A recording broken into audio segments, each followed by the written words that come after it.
Mana dosa warisnya? Itu buatan gereja. Mana nebus dosa dunia? Buatan gereja. Dinubuatkan di kitab-kitab sebelumnya, karangan gereja. Mana dosa Adam? Dia sudah membuat anak-anaknya, keturunannya berdosa. Itu karangan gereja untuk menipu orang lain, supaya orang yang sudah banyak dosanya, kayak Pak Bom-Bom, dosanya lebih besar dari badannya, putus asa. Mau gimana nih? Oh, ada Yesus yang menebus, masuk Kristen, dah selesai urusan. Selesai urusan. Lina tidak jaya mengajak berondong Muslim untuk melakukan persinahan seks bebas. Apa alasannya? Di Kristen boleh bebas seks bebas boleh, karena sudah diselamatkan Yesus. Itu makanya dijual Yesus ini. Maka Yesus mengatakan, waspadalah kepada penyesat yang datang kepadamu dengan memakai namaku, dengan berkata akulah Kristus. Mereka akan menyesatkan banyak orang. Kalianlah ini.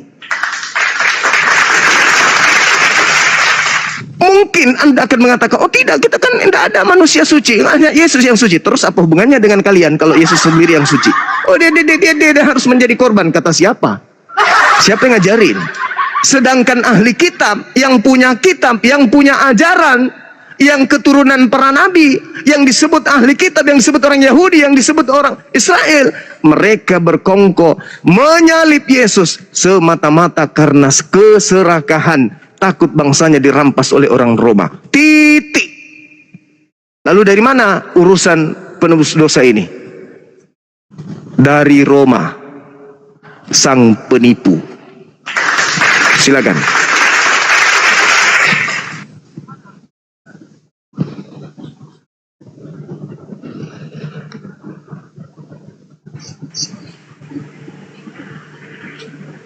Silakan Bang. Oh ya, terima kasih Bang Juma. Sama-sama. Untuk menjawab kembali, sebelum terjadinya penyaliban Yesus Kristus, Yesus dan ke-12 muridnya itu bertemu di sebuah perjamuan, dan Yesus memberikan sebuah cawan yang berisi anggur, dan Yesus mengatakan, cawan ini adalah perjanjian baru oleh darahku yang ditumpahkan bagi kamu. Terletak di 1 Korintus 11 ayat 25 dan Lukas 22 ayat 20, yang mengatakan cawan ini adalah perjanjian baru oleh darahku untuk ditumpahkan bagi kamu sebelum eksekusi penyaliban Yesus Kristus. Maka sebelum itu Yesus sudah memberikan tanda-tanda bahwa ia akan dihakimi, ia akan disalibkan. Maka dari ayat tersebut dapat disimpulkan, maka Yesus sudah mengetahui dia akan disalibkan, dan dia memberikan sebuah perkataan di ayat 25. Ia mengatakan, demikian juga ia mengambil cawan sesudah makan lalu berkata, cawan ini adalah perjanjian baru yang dimateraikan oleh darahku. Perbuatlah ini setiap kali kamu meminumnya menjadi peringatan akan aku. Sebab setiap apa kali kamu makan roti dan minuman cawan ini, kamu memberitakan kematian Tuhan sampai ia datang. Jadi barang siapa dengan cara yang tidak layak makan roti atau minum cawan Tuhan, ia berdosa terhadap tubuh dan darah Tuhan. Ya, kira-kira untuk kembali lagi, sebelum adanya eksekusi penyaliban Yesus Kristus, Tuhan sudah memberikan sebuah pernyataan mungkin untuk ketika meminum, dan itulah darahku sebagai pengorbanan untukku bagi dirimu, umat-umat yang mempercayai aku adalah Dia. Seperti itu kira-kira Bang. Terima kasih. Iya. Jadi di Al-Quran pun dikatakan, falamma ahassa Isa minhumul kufra qala man ansari ilallah. Jadi ketika kemudian Nabi Musa melihat pembangkangan kaumnya, maka Nabi Isa kemudian melakukan uji coba kepada muridnya. Man ansari ilallah. Diuji murid-murid ini. Sama seperti perjamuan terakhir itu. Itu Yesus sedang menguji. Inilah darahku. Darah yang dimaksud Yesus di situ anggur. Inilah dagingku. Daging yang dimaksud itu roti. Karena memang tradisi Yahudi itu seperti itu. Roti, anggur, roti, anggur, roti, anggur. Misa juga mereka roti anggur. Bahkan ada hari raya roti dan seterusnya. Nah, Yesus mengatakan inilah dagingku, inilah darahku.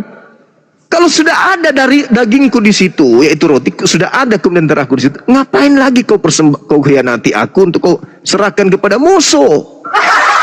Maka Yesus melanjutkan, di antara kalian akan ada yang berkhianat kepadaku.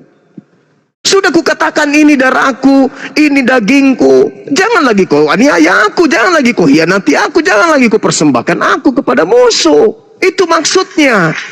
Makanya Yesus mengatakan, aku yang memilih kalian yang 12. Satu di antaramu adalah iblis, yaitu Yudas. Terkait dengan penyaliban, Yesus sudah merasakan itu kok. Falamma ahassa Isa, Nabi Isa merasakan adanya pembangkangan di tengah-tengah kaumnya terhadap dirinya. Nah, itu juga terjadi terhadap Yesus. Coba Anda baca Lukas 22 nomor 53. Orang-orang Yahudi, imam-imam kepala, pengawal-pengawal imam datang kemudian menemui Yesus. Apa kata Yesus? Sangkamu aku ini penjahat, penyamun, sampai kau datang membawa pentungan dan pedang untuk menangkap aku? Bukankah setiap saat engkau bersama dengan aku di bait suci? Tapi kau tidak menangkap aku. Tetapi saatnya waktumu dan kuasa kegelapan. Jadi detik-detik penangkapan terhadap Yesus itu detik-detik kuasa kegelapan. Kuasa kegelapan itu berkuasa setelah Yesusnya ini ingin disalibkan. Apakah Yesus bagian daripada kuasa kegelapan? Enggak. Makanya Yesus diselamatkan. Yang berkarya hari ini adalah kuasa kegelapan itu. Makanya dikatakan kemudian Yesus di dalam Yohanes 12, saatnya sekarang dunia dihakimi. Sekarang saatnya iblis, penguasa dunia, dilemparkan keluar. Sekarang. Jadi saat itu kemudian Yesus sendiri mengatakan, inilah saatnya kuasa kegelapan, inilah saatnya iblis berkarya, inilah saatnya iblis keluar, penguasa dunia. Yohanes 14 nomor 30, apakah iblis berkuasa terhadap Yesus? Kata Yesus, tidak. Sedikit pun iblis tidak berkuasa atas diriku. Berarti tidak berhasil disalib. Nah, ini yang perlu Anda pahami. Latar belakang penyaliban hanya karena faktor ekonomi sosial. Ketika mereka berkongkol-kongkol ingin menangkap Yesus karena faktor ekonomi dan politik, apakah Tuhan Sang Bapa ini tinggal diam? Tidak. Makanya dia berdoa di dalam Lukas 22 itu, ya Bapa, biarlah cawan ini berlalu daripadaku, tapi jangan atas kehendakmu, tapi atas kehendakmu. Maka seorang malaikat turun dari langit menampakkan diri kepada Yesus untuk memberikan kekuatan kepada Yesus. Apa manfaatnya malaikat datang untuk memberikan kekuatan? Ya, untuk mengangkat Yesus ke langit. Kuasa kegelapan kemudian di belakang setelah Yesus terangkat itu berkuasa. Dia menguasai dunia. Saatnya dunia dihakimi. Saatnya penguasa dunia datang, dilemparkan keluar. Aku naik, yang datang penguasa dunia. Ketika penguasa dunia ini datang, dia mengaku sebagai aku. Maka aku berpesan, waspadalah kepada penyesat yang datang kepadamu memakai nama aku. Mereka akan mengatakan, akulah Kristus, dan menyesatkan banyak orang. Terjadi nggak hari ini? Terjadi. Kristen kemana-mana memakai nama Yesus Kristus. Nah, sekarang permasalahannya, tidak akan pernah kita temukan ada alasan ahli kitab menyalib Yesus karena dosa dunia. Ini keruntuhan Kristen di sini, keruntuhan gereja itu di sini. Kalau Kristen ini menggunakan akal sehat, maka mereka akan merenung dan berpikir dan mundur 2 langkah, 3 langkah, 4 langkah untuk ke gereja. Ini tidak benar ini. Kenapa kita mengakui bahwa penyaliban untuk nebus dosa, sementara ini tidak ada dasar pijakan yang penyaliban terjadi karena penebus dosa dunia. Tapi kalau orang-orang ini sudah kepenuhan iblis di dalam hatinya, mereka akan berontak, mereka akan melakukan perlawanan dengan cara tipu-tipu muslihat yang lebih dahsyat lagi. Sekarang Anda pikirkan, Bolehkah kami masuk Kristen dengan alasan yang tidak benar? Sedangkan kemudian Kristen mengusung keselamatan adalah karena karya penyaliban. Sementara karya penyaliban ini ternyata selain rencana iblis, juga bukan karena dosa waris, melainkan karena hanya faktor politik ekonomi. Di mana data itu tertulis? Silakan Anda baca di Yohanes 11 nomor 45 sampai nomor 57. Kalau Anda membawa Roma 3, tidak ada alasan penyaliban di situ terjadi. Itu hanya panen dari hasil karya orang-orang yang takut bangsanya dirampas. Roma itu hanya jualan, Galatia itu hanya jualan, menjual keadaan pada masa itu. Kenapa? Karena ketika Yesus dicoba oleh iblis, iblisnya tak berhasil. Maka iblis menunggu waktu yang tepat. Pada saat mana waktu tepat itu? Ketika Tuhan sudah mengangkat Yesus ke langit, iblisnya kemudian muncul mengatasnamakan Yesus. Siapakah engkau Tuhan? Akulah Yesus yang kau aniaya. Apakah itu Yesus? Bukan, saya bisa buktikan. Itu bukan Yesus, tetapi itu adalah si Bilisisis. Silakan.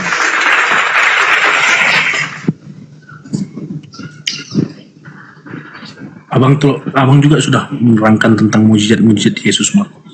Mujizat Yesus. Mujizat Yesus yang dia tidak pernah meminta kepada Allah Bapa atau apapun. Dia selalu mengatakan bahwa seperti dia memberikan makan orang-orang dan lainnya. Itu menyatakan bahwa mujizat yang dilakukan oleh dia sendiri pure dari dia. Ada alasannya? Saya bantah boleh? Oh, silakan, boleh. Oke. Petrus murid terdekat yang diberikan tongkat estafet pengajaran untuk melanjutkan misi penginjilan, mengatakan di dalam khotbahnya Petrus 2 nomor 22, orang Yahudi harus tahu yang aku maksudkan adalah Yesus dari Nazaret, orang yang ditentukan oleh Tuhan Elohim untuk melakukan tanda-tanda, mukjizat, kekuatan yang dilakukan oleh Allah melalui perantaraan Yesus. Itu kata Petrus. Bagaimana menurut Yesus?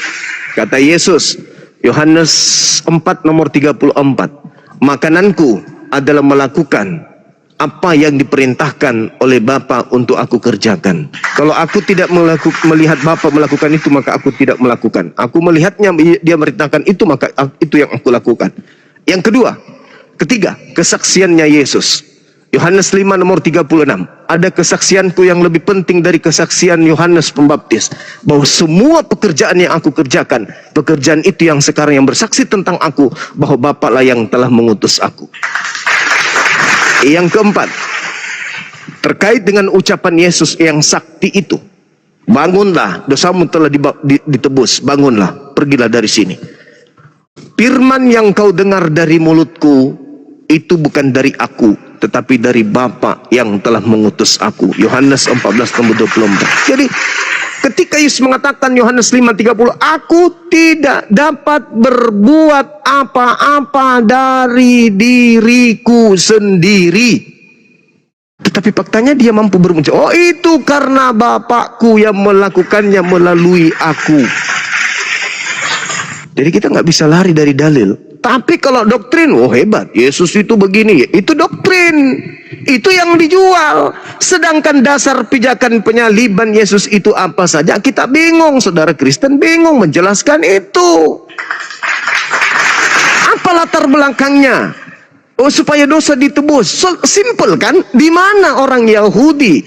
Ayo teman-teman, mari kita berkumpul. Ini sedikit lagi Paskah. Kumpul kita. Mana Yesus? Ada. Yesus sudah siap belum? Belum. Sudah suruh dulu dia mandi kembang 7 rupa. Mandi sumur 7 sumur. Karena sebentar lagi apa yang ada di kitab kita, penggenapan dari penebusan dosa dunia. Yesus, apakah sudah siap? 2 jam lagi dong, bos. Oke, siapkan. Eksekutornya siapa? Para tentara Romawi. Apakah sudah siap? Sudah. Tombaknya sudah diasah belum? Sudah. Kalau begitu rendam air jeruk nipis biar pedis cepat mati. Oke bosku. tiangnya mana? Ini bawa, jangan pakai tiang kayu jati, pakai yang kayu hitam supaya keren. Baik, siapa yang bertugas menulis, tulis kata Indri. Yang ini si Fulan, si Bom Bom tugasmu apa? Dia siapkan paku bang. Toko mana? Di Alfamart belinya. Beli paku yang 7 km panjangnya. Seperti itu sekiranya benar nubuatan itu ada. Kenapa bisa demikian? Karena yang tahu tentang kitab Tanakh, yang mengerti tentang bahasa suci, bahasa Ibrani, yang mengerti tentang apa yang tertuang di dalam kitab mereka, tafsirannya, penjelasannya, cakupannya, uraiannya, mereka yang tahu, namanya ahli kitab.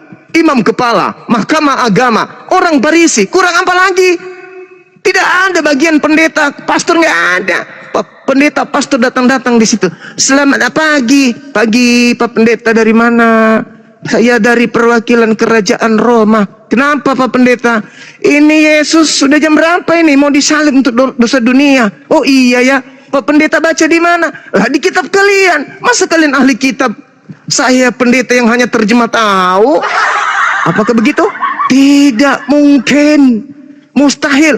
Kenapa Kristen itu melanglang buana leluasa seenak perut, seenak dewe, memaknai, mengartikan, mentafsirkan, memberikan kesimpulan terhadap kitabnya agama Yahudi? Kenapa? Karena mereka hanya diberi terjemahan yang sudah tidak sesuai dengan kitabnya orang Yahudi. Mereka menggunakan terjemahan itu tanpa validasi, tanpa legitimasi, tanpa hak, tanpa ada kemudian kebenaran, di mana mereka ditugaskan untuk sebagai pelanjut daripada pengajaran kitab Yahudi. Yeremia 31:33, aku akan mengadakan perjanjian baruku dengan Bani Israel dan Bani Yehuda. Bani Batak, Bani Bugis, Bani Makassar, Bani Sunda, Bani Jawa tidak ada di situ. Seenak perut, wah itu dia disalib karena untuk menggenapi nubuat. Matamu suwe, mana ada nubuat kayak begitu? Nggak ada. Yang lebih tahu nubuat itu ada adalah ahli kitab, orang Farisi, mahkamah agama. Mahkamah agama ini adalah kedudukan tertinggi di agama Yahudi pada zaman itu. Imam kepala apalagi. MPR, DPR-nya sudah pada ngumpul. Presidennya sudah ada di situ. Presidennya adalah Kayapas. Sebagai presiden, dia mengatakan, aku harus bernubuat saat ini juga. Lah baru mau bikin nubuat. Yesus harus mati untuk bangsa kita, agar bangsa kita tidak dirampas oleh Romawi. Selesai. Titik. Kristen gigit jari. Oh mama ternyata penyaliban dilakukan bukan karena dosa. Cuman hal ini tidak pernah dibuka oleh pendeta. Kalau hal ini dibuka, dibongkar oleh pendeta, mereka mau beli beras dari mana? Mereka mau dapat dukungan dana dari mana? Maka ini disembunyikan rapi. Yang disuarakan adalah Roma. Dengan darahnya kita selamat, dengan dagingnya kita bisa mendapatkan keberkahan. Itu aja terus. Kau bodohi seluruh bangsa terus. Giliran kita tanya apa dasar pijakannya, ahli kitab, sang pemegang kitab, sang landasan utama, muara kebenaran Kristen menyalib Yesus. Bingung Cak Ayu. Gak ada dasar itu. Lalu masih mau melanjutkan misi pemurtadan. Oh sorry lade. Gak ada itu. Langkahi dulu para apologet Islam Indonesia, baru bisa memurtadkan umat Islam. Demikian. Saudara, kalau memang tak ada dasar pijakan ahli kitab menyalibkan Yesus berdasarkan dengan yang dijual gereja hari ini, sudahlah. Mending kita ngopi aja dulu. Silakan.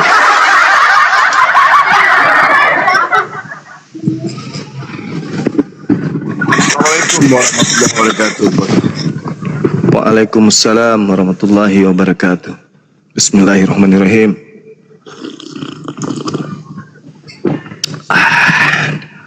Assalamualaikum warahmatullahi wabarakatuh. Waalaikumsalam warahmatullahi Sedikit wabarakatuh. sama Gurunda, Bang Suma. Iya bang. Izin bolehkah untuk sebagai ini Bang Suma? Iya. Masih menempelkah sedikit hadiah itu? Iya. Gimana bang? Syukurlah. Alhamdulillah. Enggak, aku pengen itu saja Bang Suma. Mudah-mudahan Bang Suma tetap menempel di Bang Suma sebagai itu bukti bahwa saya mendukung apologet Islam Indonesia. Mohon Cincin. izin untuk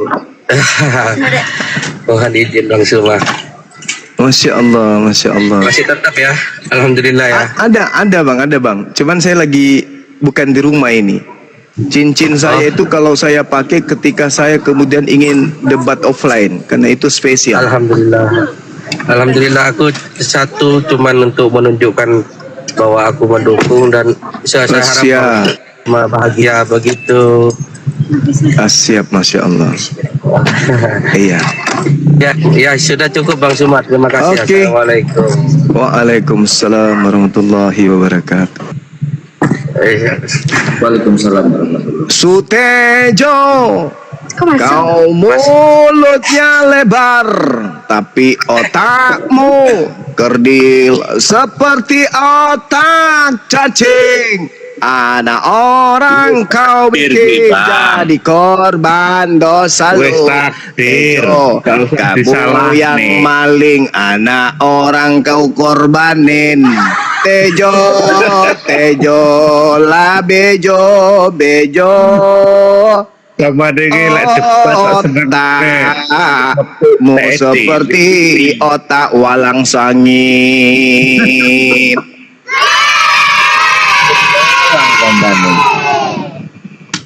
Jadi dalang cocok sampean kuwi.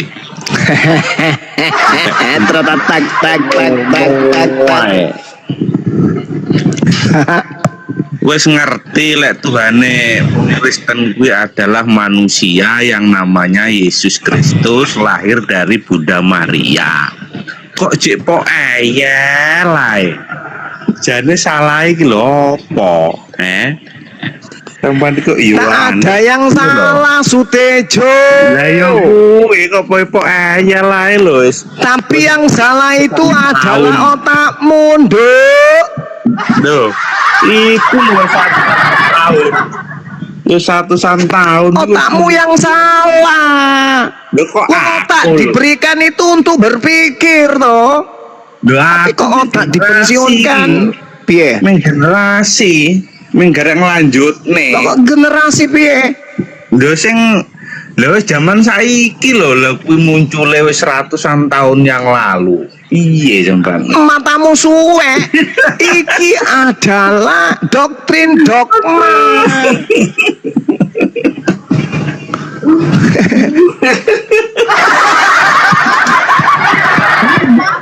Itu dogma, Tejo.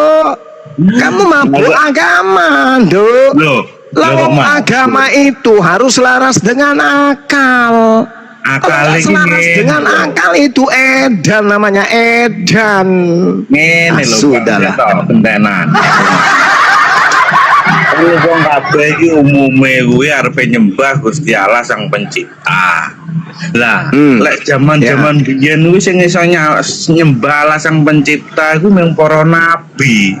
Lek menungso kuwi mu isone nyembah iki ning Tuhan sing paling dekat, ya kuwi Tuhan sing nyata. Lek langsung nyembah Yang Maha Kuasa ora teko, masalahe pangkate duduk nabi, pangkate manusia. Ha iki bedone. Waduh, melaku ngancele wedus Tejo. Lah sampean langsung ae arep nyembah seakan-akan Yang Maha Kuasa. Lah sampean iki mung manusia, duduk nabi. Apa roh omongane Yang Maha Kuasa? Ayo. Piye? Wong Yesus iki cuma nabi toh. Loh, justru kuwi Yesus menyembah langsung yang pada Yang Maha Kuasa. Lah Terus kenapa sampean nyembah Yesus? Loh, yo iya kan jalur langsung Yang Maha Kuasa harus jadi nabi. Alamak. Baru tembus.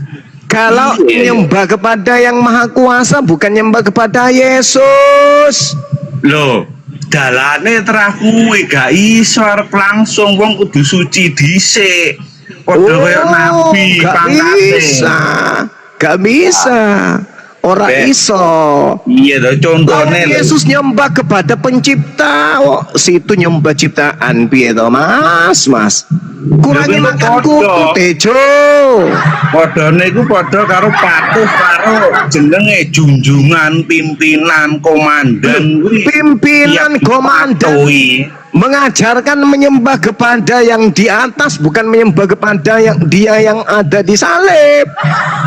Ya ora mampu bang, ora tembus. Lah kan Ora iso diajarin toh, manusiawi. Mulai diajarin zaman dulu menyembah sampai kepada yang sekarang. pencipta. Cukup mengatakan Tuhan, iya Tejo, aku ingin menyembahmu Tuhan. Silakan Tejo. Lawang sudah. Penyembahan yang diajarkan Yesus itu piye caranya? Sujud, ruku, takbir, memuji Tuhan, memuliakannya, bukan menyembah kepada anak orang, Jo. Lho Piye takdir kaya ngono lho piye maneh arepe ngrubah tatanan dunya ya ora iso. Lah, Yesus mengatakan, kalau kamu percaya kepada aku, sampean juga melakukan pekerjaan yang aku lakukan. Itu kata Yesus.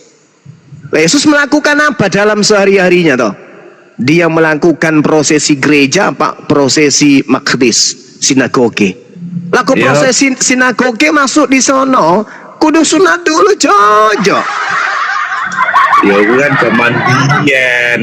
Saiki jamane iki wis beda kuwi. Oh, nggak bisa. Lek biyen kuwi sinagog, lek saiki Makanya gereja. Yesus berkata di dalam Matius 5 nomor 20, jika hidup keagamaan sampean itu enggak lebih baik dari ahli Torah, kamu tidak akan bisa masuk dalam kerajaan surga.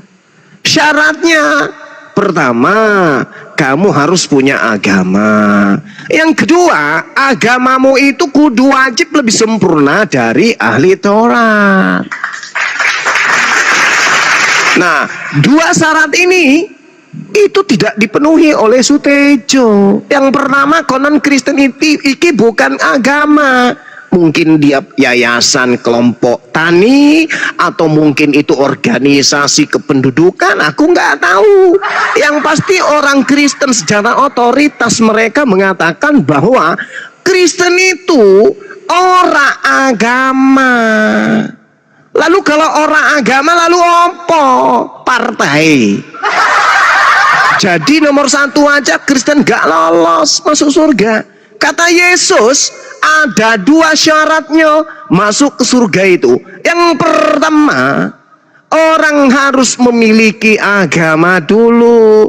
Yang kedua, agamanya itu harus rapi, harus teratur, dijalankan dengan telaten. Kalau tidak memenuhi dua syarat itu, ke laut aja, Tejo.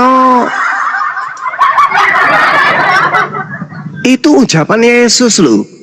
Jika hidup keberagamaanmu tidak lebih baik dari ahli Taurat, maka engkau tidak akan bisa masuk surga. Kristen bukan agama, nggak memenuhi syarat. Hindu, agama Hindu, boleh. Apakah Hindu lebih baik daripada ahli Taurat? Enggak juga. Syarat pertama lulus, syarat kedua enggak lolos, gugur. Agama Buddha, apakah Buddha agama? Agama. Syarat kedua, apakah agama Buddha lebih syariatnya lebih sempurna, lebih baik daripada ahli Taurat? Ternyata gugur juga. Satu-satunya kandidat tinggal Islam. Islam apakah agama? Ya, Islam itu dinul ad-din. Islam itu agama, aturan yang menyelaraskan akal dan kehidupan manusia dengan wahyu. Islam itu adalah agama atau aturan yang mendamaikan, yang mensejahterakan, mendamai sejahterakan manusia. Lolos syarat pertama. Syarat kedua, kudu agama Islam ini harus lebih baik dari ahli Taurat. Piye cara sholatnya? Mana yang lebih baik? Lebih baik Islam. Cara puasane? Mana yang lebih baik? Lebih baik Islam.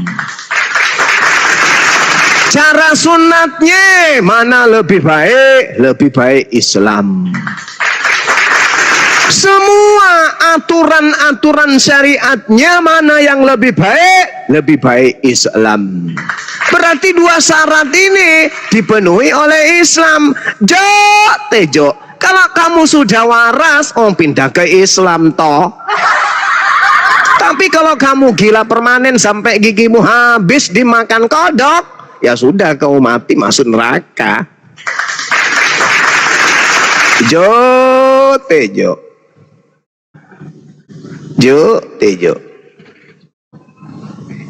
Dari gigi belum tumbuh sampai gigi tumbuh, sampai gigi permisi satu persatu meninggalkan Tejo, masih aja kayak begitu.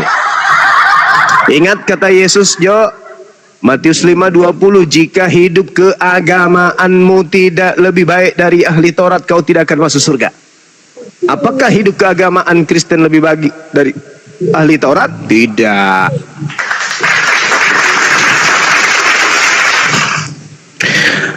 Saya kira begitu teman-teman sekalian. Di sini sudah azan, saya harus melakukan prosesi ibadah sama seperti yang dilakukan oleh Yesus, sujud menyembah kepada pencipta langit dan bumi. Allahu Akbar. Takbir. Allahu Akbar. 10 menit Kang. Lanjut dulu Kang. Allahu Akbar. Assalamualaikum. Waalaikumsalam warahmatullahi wabarakatuh. Insya Allah 10 menit kurang lebih, silakan Kang. Lanjut teman-teman sekalian. Ya, ini ada Jasmaniar. Aduh, malah berisik. Jasmaniar. Kan Yokere. Selamat sore Yokere. Yokere, dibuka mute-nya. Yokere.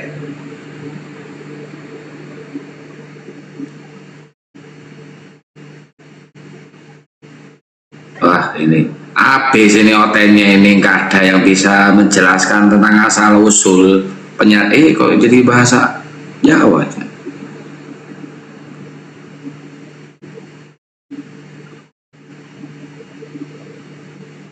Ya, buat teman-teman OTEN, silakan naik ke atas, silakan naik. Kita bahas tentang asal usul penyaliban. Sony, selamat sore Sony. Selamat sore Bang. Assalamualaikum. Waalaikumsalam warahmatullahi wabarakatuh. Tejo, di Tejo. Mana Tejo Bang? Kabur. Oh, ini ada naik lagi si Tejo. Ya Bang, say, Muslim apa Kristen say? Muslim, kita di bawah aja kepencet ya. Baik. Makasih banyak ya Pak. Diajar karo Bang Suma. Bang Suma yang ngomong menangan mau kalah wonge. Tejo kok melangu-melangu. Itu gigi kemana Tejo? Gigi Bang Tejo itu kemana? Mari kenyokot iwak babi malah pretel. Oh, makan babi langsung pretel, merudul ya merudul. Aduh, dasar korok-korok Tejo. Lah yo kuwi lho wis genah ae. Yen kaya ngono kok sik diuwil-uwil ae. Wis seru nyembah Tuhan Yesus, wis ora oleh. Piye lho Yesus aja menyembah Tuhan, menyembah Bapa. Ajarane terus ngono kok Yesus. Mulai sadurunge nek aku lahir sampean lahir iki ajarane wis ngono kuwi, mosok arepe dirubah-rubah. Tejo berokok, Tejo. Yesus itu anak siapa? Anaknya, dia anak Allah, cuma lahir dari Bunda Maria, ngono loh. Nah, jadi Tejo ini menyembah anaknya Bunda Maria. Iya, yang namanya Yesus Kristus. Tejo. Yang namanya Yesus Kristus lahir dari Bunda Maria orang Nazaret di kota Bethlehem lah, itu asal usulnya. Oh, lahir di kota Bethlehem. Iya. Lahirnya itu di rumah sakit atau di mana lahirnya? Di Bethlehem, di desa. Waktu itu tuh di desa, tidak ada. Tepatnya di mana? Tepatnya di rumah sakit, di hotel atau di mana? Bethlehem, orang di desa Bethlehem. Di Bethlehem itu kalau sekarang jadi kota, kalau dulu masih desa. Oh, ini ada ayatnya ya. Hari ini telah lahir juru cukur di kota Garut. Hari ini telah lahir juru selamat di kota Daud. Itu ya. Nah, begitu. Itu lahirnya itu di mana? Di rumah sakit, di rumah bersalin atau di mana? Kalau dulu itu di Palungan, Di tulisannya itu Palungan. Palungan Jadi- itu tempat apa? Palungan itu ya termasuk di kandang dia, tapi Oh, sudah berarti di kandang domba gitu ya. kan sudah nganu itu kan waktu sejarahnya itu kan dikejar-kejar dengan orang-orang tentara Romawi. Oh, gitu. Iya, iya, iya. iya. Siapa yang Jadi melanjutkan? lahirnya itu di kandang domba ya. Iya toh, lah ya itu masa mau dirubah-rubah sejarahnya dengan Bang Zuma? Kan tidak bisa, sama halnya mau merubah dunia. Mana mungkin bisa dirubah Gini. Bang Zuma? Bang Tejo gini. Pada saat itu kan musim salju. Musim salju kan, musim dingin kan. Apa ya, Orang-orang lagi menggembalakan binatang. Apakah itu domba? apa ada salju? Lah kan musim dingin di sana. Tapi yang nggak ngerti aku lek zaman gue musim apa. Wis angel. Angel wis angel ini. Kalau misalkan di sana musim dingin atau musim salju, gak mungkin ada rumput. Berarti bukan domba itu. Aduh, angel. Berarti musim Pak Bang mau nanya dong. Tejo, sampai jauh ini pundi Pak Tejo? Oh, kula teng Wadung. Oh, ning Wadung. Genteng. Mengko nek Wedus, kuning wedus. mengko nek cerak. Kalau dekat nanti kita diskusi. Kalau dekat, seandainya tadi dekat, kita diskusi masalah kebibelan. Apakah benar Yesus itu disalib? Apakah tidak? Saya Loh, bisa membuktikan. Sejarah. Dengar dulu, Alkitab pun dengar sejarah. dulu, Tejo. Saya kan mantan Kristen, Tejo. Saya mantan Kristen dan saya tahu semua masalah Bible. Saya tahu yang disalib itu bukan Yesus asli. Loh, Makanya kalau kulit saksi ini lo banyak saksinya. itu kan gini loh, saudaraku. Itu orang-orang yang pendeta-pendeta yang membikin Bible itu yang berdusta biar dapat perpuluhan. Udah. Lah berdusta ya di penjara Bang, yo gak oleh karo dunia. Dengarkan dulu. Pakati Di dalam karo Matius dunia. Bukan cuma dengarkan contoh. Gini saudaraku Tejo. Di dalam kitab kuno di Matius 11 nomor 2, di Matius 17 nomor 2, dalam kitab kuno tidak ada. Baru yang kedua di Matius 23 nomor 14 itu enggak ada. Bang Tejo, boten enten. Di zaman biyen kitab zaman kuno niku boten enten. Sanes boten enten. Nak sakniki enten niku asal-asalan digawe kabeh. Nek niki benar-benar iya kalau benar, dengarkan Bang Tejo, kalau benar kitab ini kalamullah, perkataan Allah, maka di kitab ini tidak ada tambah-tambahan. Tidak ada tambah-tambahan. Maka ini karangan-karangan manusia. Tadi kalau seandainya dekat kita, tak pikir di Solo penjenengan. Nak ning Solo tak parani kita ngopi ngobrol, kita itu cerita-cerita masalah Bible. Soalnya penjenengan aduh. Nek kula Solo.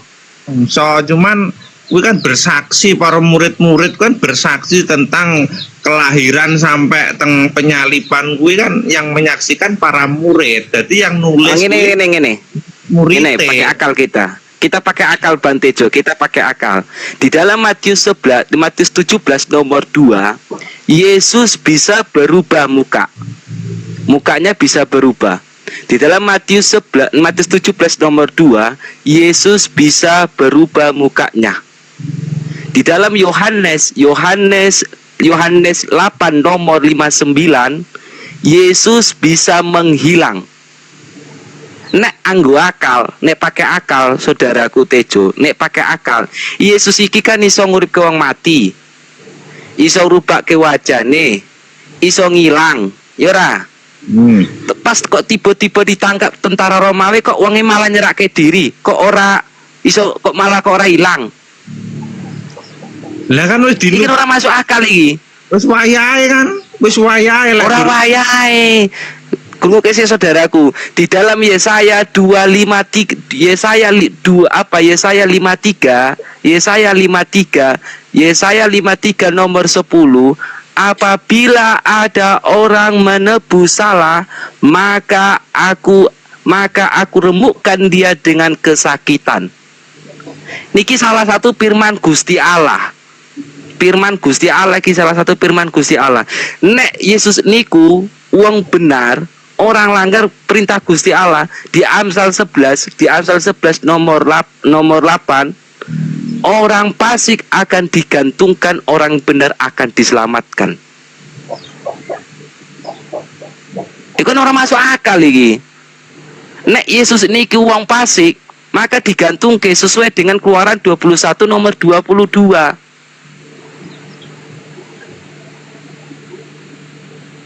Keluaran 2 makane iku.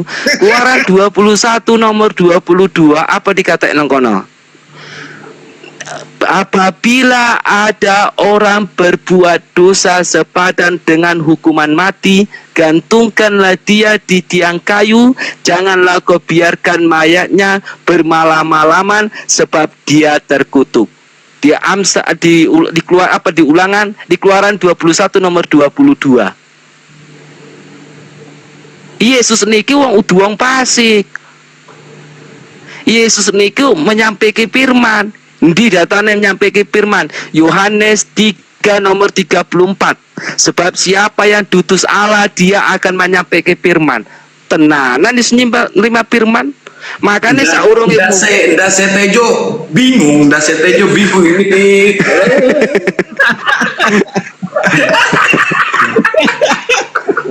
Lah yo. Ngene kok yo aneh men kok lain daripada isine Alkitab iki lho, wong isine Alkitab kuwi mau ora ngono, lah iki ngono lha iki lho. Ngerone aku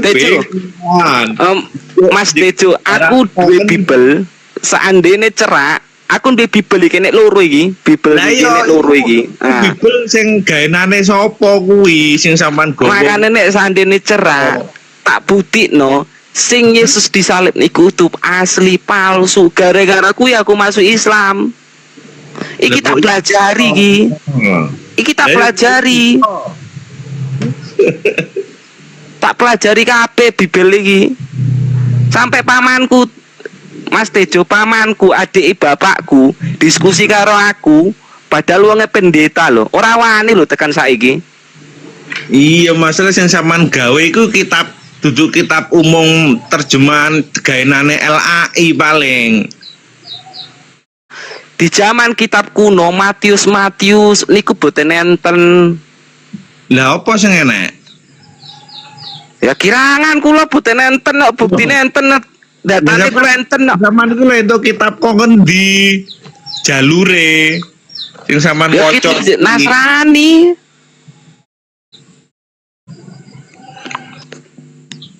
Iya, Kitab Nasrani.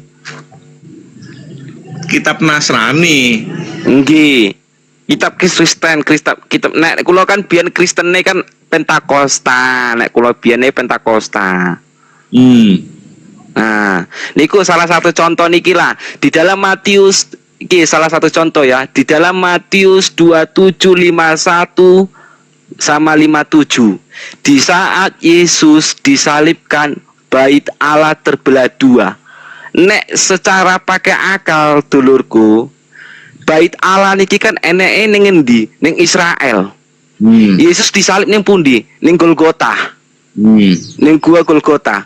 Di saat Yesus disalibno, Bait Allah terbelah dua, mesti wong Israel mlebu Kristen kabeh.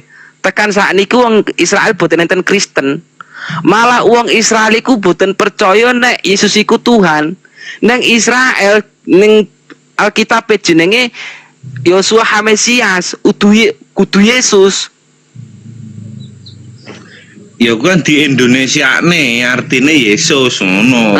Nggih. Tapi nek wong Israel ora percaya nek Yesus iki Tuhan. Nek seandainya Yesus iki tenanan iki nyata di Matius 27 nomor 51 sampai 57 itu nyata, maka orang Kristen, orang Israel akan masuk Kristen semua. Kalau secara size. Ini secara size ya. Kita buktikan secara size. Dan ternyata sampai sekarang dulurku, sampai sekarang orang Israel itu nggak ada yang Kristen.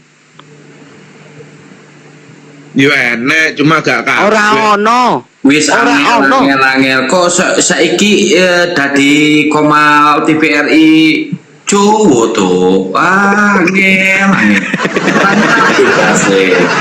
Kumaha ieu teh aing lieur, balaringung. Ngelatih aing. Nah, memang orang Jawa itu Indonesia di mana-mana ada. Kan luas, Jawa Timur, Jawa Tengah, Jawa Barat. Jadi ya sama Solo jauh nggak Bang Tejo? lu aku saiki wis pindah ning anu aku ning Manado. Mau ning Manado. Mbah-mbah. Itu di Manado sampai gigi habis itu rontok itu makan babi dimakan. Saya pikir di Solo tadi kan saya ada orang Solo, saya mau ngajak orang Solo yang mau diskusi sama saya, tapi nggak ada yang berani sampai sekarang. Saya malah nantang, saya bilang gini loh, saya bisa membuktikan bahwa Yesus itu yang disalib palsu. Tapi tekan saiki ora ene. Ngelak gue Bang. Nek gue memang berakar rumput mulai dhuwur sampai nang isor kuwi wis ngono kuwi apa sing tertulis ning LAI. Dadi arepe ngrubah sejarah maneh dari awal kuwi padha karo goleki sumber primer sing wis dadi. Tapi sumber primer itu digolek 2030 diganti bukan LAI, LAJ, Lembaga Alkitab Jowo. Salah satu contoh gini, Bang Tejo, mohon maaf Bang Tejo. Paulus ini menyesatkan. Yesus mengajarkan ajaran tobat. Di mana dikatakan di situ Yohanes 17 nomor 3. Dan di Matius 23 nomor 14 Yesus mengajarkan masalah cerita pertobatan.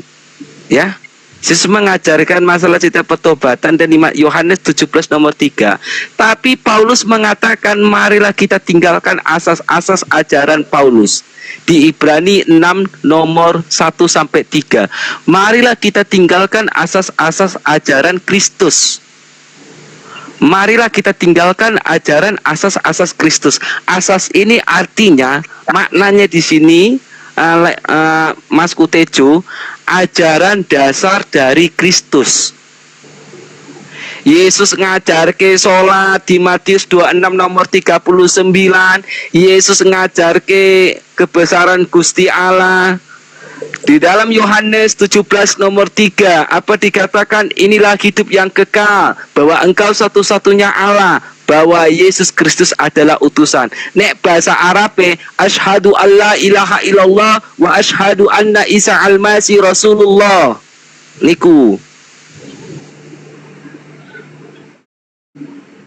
Nggak usah diganteng-gantengin kali mukanya, nggak usah belagu kayak gitu, Tejo. Kayak playboy diganteng-gantengin mukanya gini. Beres itu muka diganteng-gantengin. Biasa aja, nggak usah bingkam kayak gitu, bukan foto lihat mukanya, lihat guys, lihat mukanya, diganteng-gantengin kan, sok-sok kabur. Mental dia. Aduh, ya Allah, ya Allah. Nah ini Immanuel muslim apa Kristen Immanuel ini? Kristen. Waduh, lo lagi apain itu? Lagi di lapor ini, lagi di dapur minum tua dia ini. Di Danau Toba nih, Danau Toba, orang Batak di Danau Toba ini. Kemarin Iya. Lah gua juga Batak sama, gimana sih kau? Gua pura-pura Batak. Batak saja. Apa ada? Ada musik lo, ada musik ini lagi ya. itu. Ada musik lo.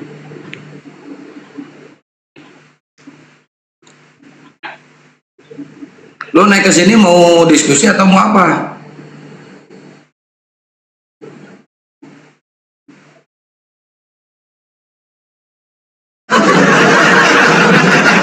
Banyak kasihan Santang, apa ceritanya? Ini nih asal usul penyaliban nih. Oh, asik itu aja topik kalian, macam gak ada lagi yang baru. Alah, kalian topik satu aja ini nggak bisa lu gimana sih? Aku lihat Komal si X ini topiknya, lihat Komal si Y ini juga topiknya. Udah Terus berapa lu pengen minggu topik ini apa? aja topiknya. Lu pengen topik apa? Topik logika? Mana orang ini macam kurang bahan. Udahlah kau lah, mau diskusi atau mau apa kau aja itu lagi di luar. Enggak, kau pesan itu aja, pesan itu apa namanya? Bipang di situ pesan bipang kau. Oh, bayi panggang.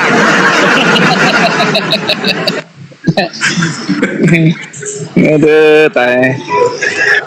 Jadi yang belum ada yang pecah masalahnya ini. Batak, gua juga Batak purba gua. Oh, purba. Aslinya kokian Santang kayak nggak ada tampang Batakmu kulihat. Ini muka gua petak ini. Muka gua petak ini kau. Ada kau. Ini petak muka gua ini. Otak ini. Gimana kau? Kayaknya tampang Maduranya kau. Batak kau. Ini petak, mukaku petak ini. Kau malek dikit lah. Oh iya. Purba, pura-pura Batak. Ayo ada lagi, bukannya Batak asli. Tobe, aku Batak Tobe aku.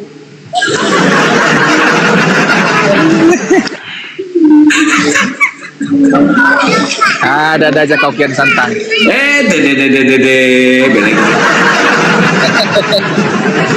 Apa ini? Kok jadi kebuka lagi apa aku di kameraku ini? Gawat ini.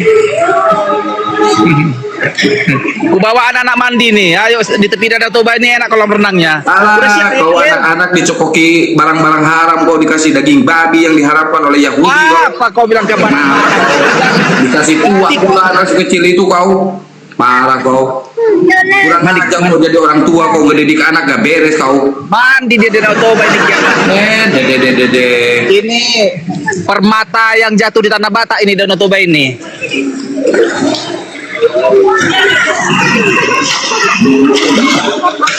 Itu di situ di Danau Toba itu ada bukti penyaliban Yesus itu.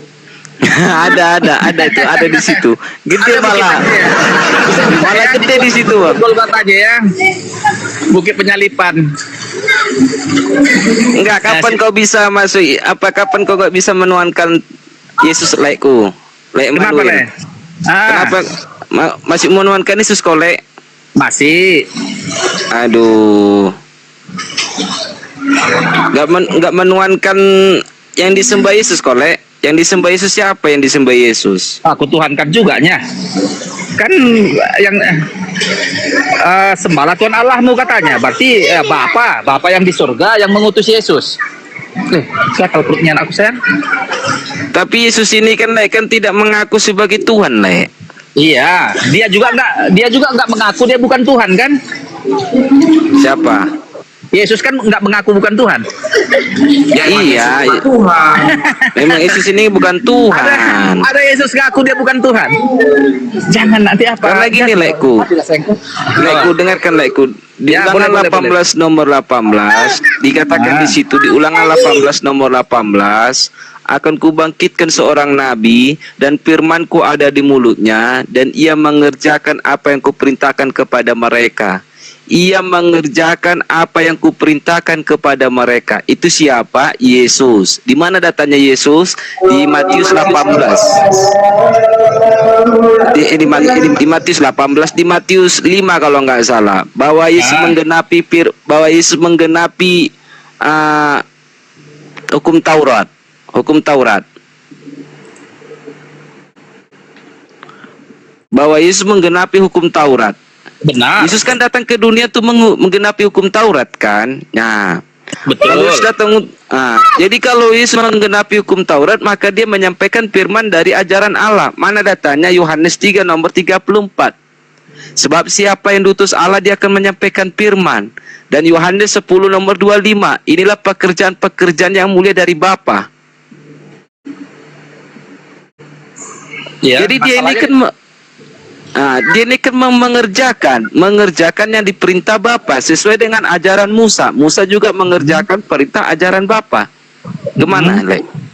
Oh, jadi yang mau maksud lain bila mau bandingkan Musa dengan Yesus. Iyalah, karena kan Musa kan menerima firman, Yesus juga menerima firman. Ya. Dan Yesus juga mengatakan kan makananku dari firman. Makananku itu dari Allah. Dan Yohanes 4 nomor 3, aku datang dari Allah dan aku kembali kepada Allah, sama seperti Musa kan? Ada rupanya Musa ngomong kayak gitu. Jadi kalau manusia udah mati, perginya kemana? Ada rupanya dibilang Musa, aku kembali kepada Allah, aku datang dari Allah, biar ku tampar si Musa itu. Alamak. Gini, Lekku. Manusia kalau udah mati, memang Musa nggak pernah mengatakan gitu. Iya, Musa nggak pernah benar. mengatakan Artinya gini begitu. kawan, jangan tambah-tambahi yang nggak dibilang si Musa. Iya, Musa nggak pernah mengatakan gitu dalam Bible, Lekku. Cuma permasalahannya gini, sesuai dengan kita juga. Apa Ya. kata Yesus Yohanes 4 nomor 3, aku datang dari Allah dan aku kembali kepada Allah, sama seperti Islam juga, innalillahi wa inna ilaihi raji'un.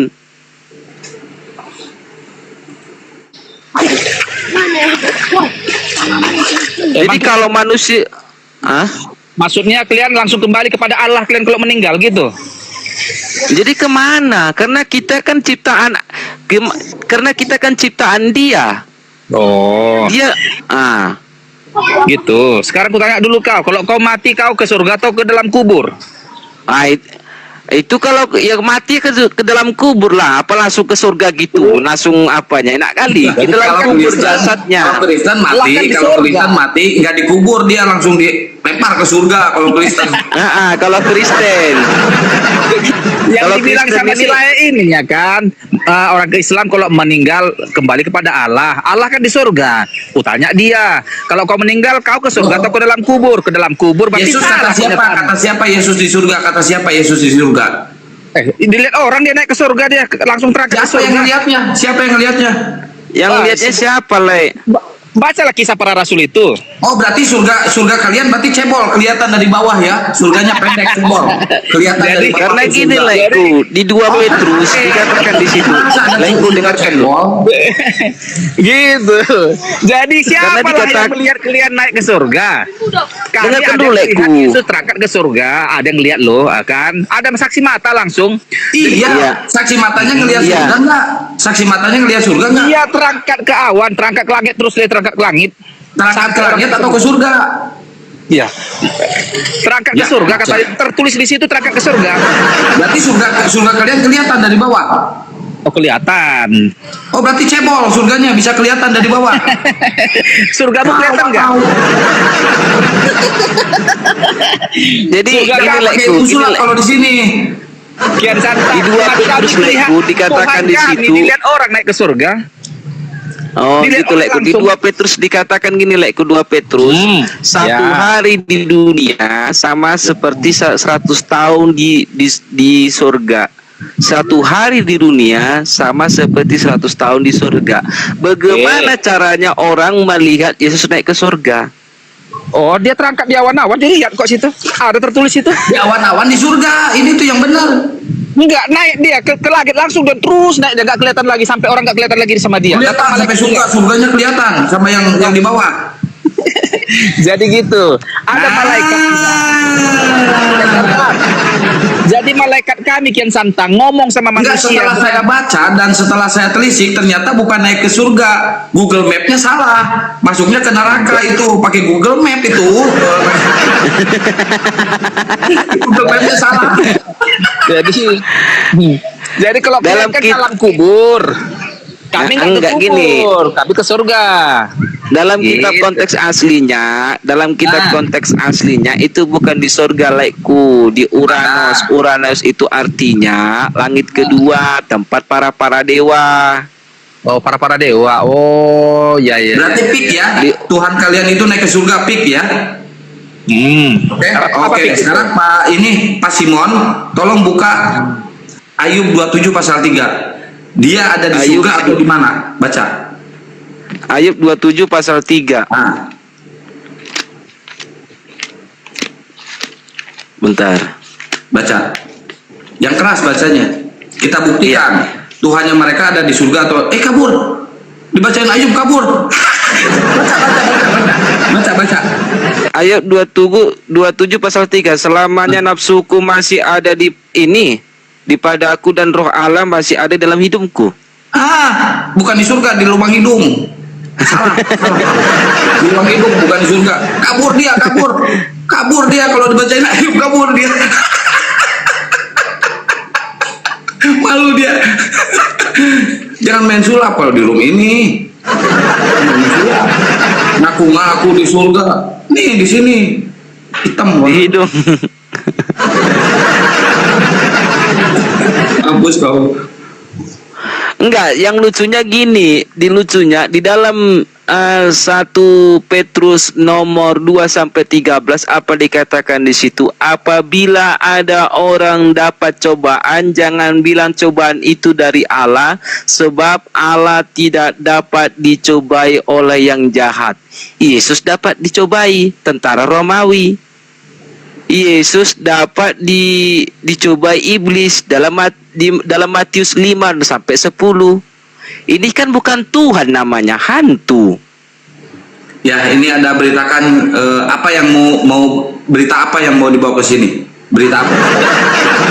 Beritakan. Berita apa yang mau kau bawa ke sini?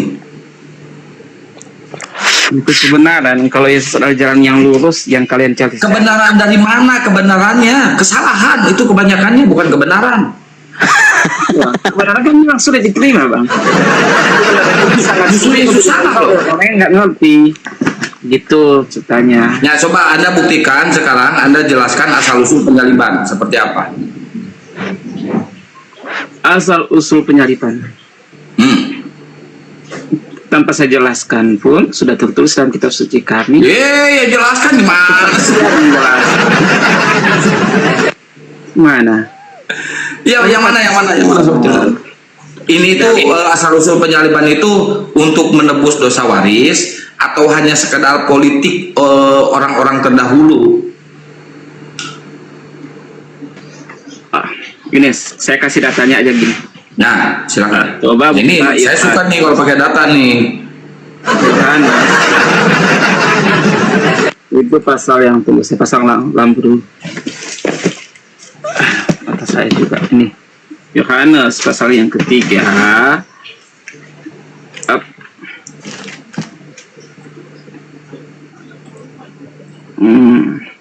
Saya cari ayatnya. Gurunda udah monitor, Gurunda?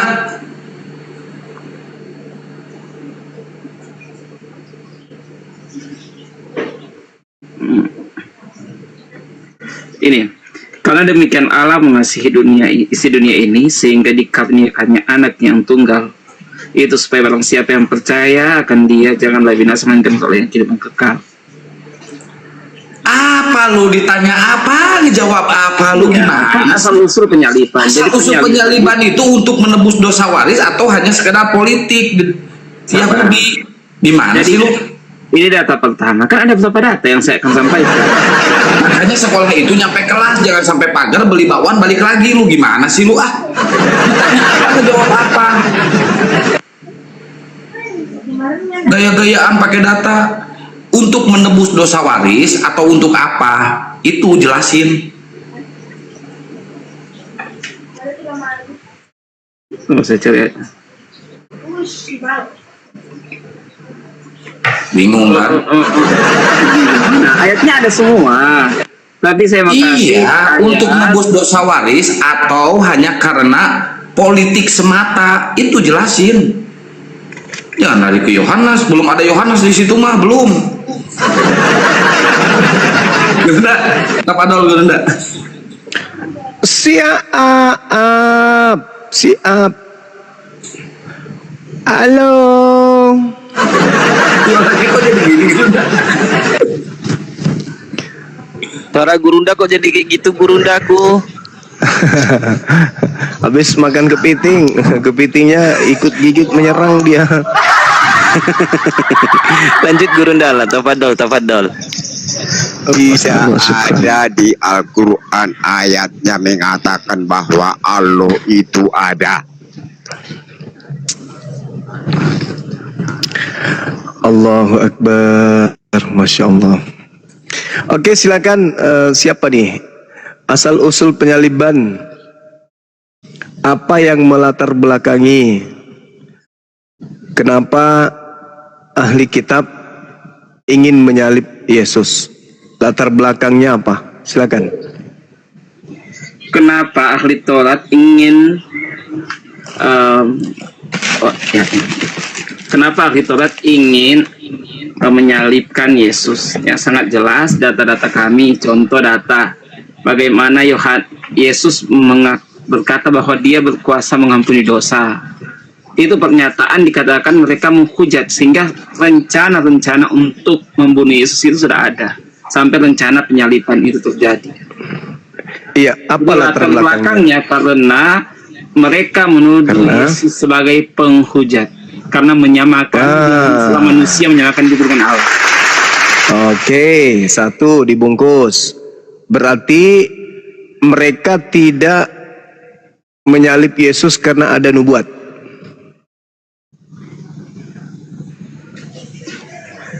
Nubuat ada.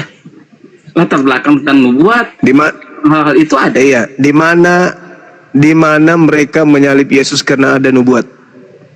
Ya, sabar. Ya.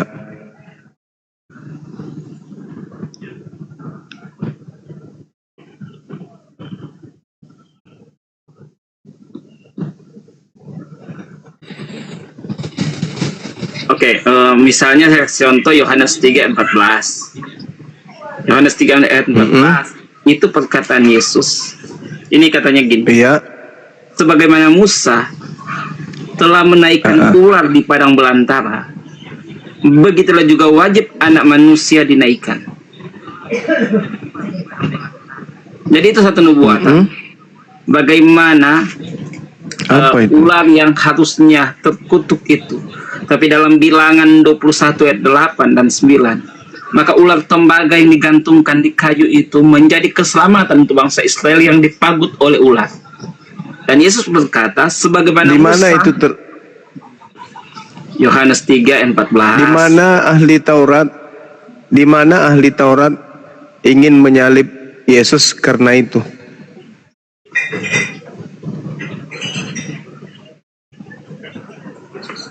Kan pertanyaan latar belakang, asal usul penyaliban apa? Latar belakang orang Yahudi ingin menyalib Yesus. Oh, kalau latar belakang ahli kitab. Iya, ingin menyalib Yesus itu karena penghujat Allah. Karena itu kita lihat di dalam di dalam apa namanya? di dalam pengadilan kan sampai yang menyerahkan itu orang Yahudi. Karena kenapa dikatakan dia menghujat? Itu kan latar belakangnya. Iya, berarti sebelumnya kan sudah. Berarti bukan karena dosa waris. Kenapa bukan karena dosa waris? Kan ada beberapa latar belakang. Di mana? Pertama, saya katakan nubuat. Enggak, ahli kitabnya menyalib Yesus karena latar belakang dosa waris yang ada di dalam kitab mereka itu di mana tertulis?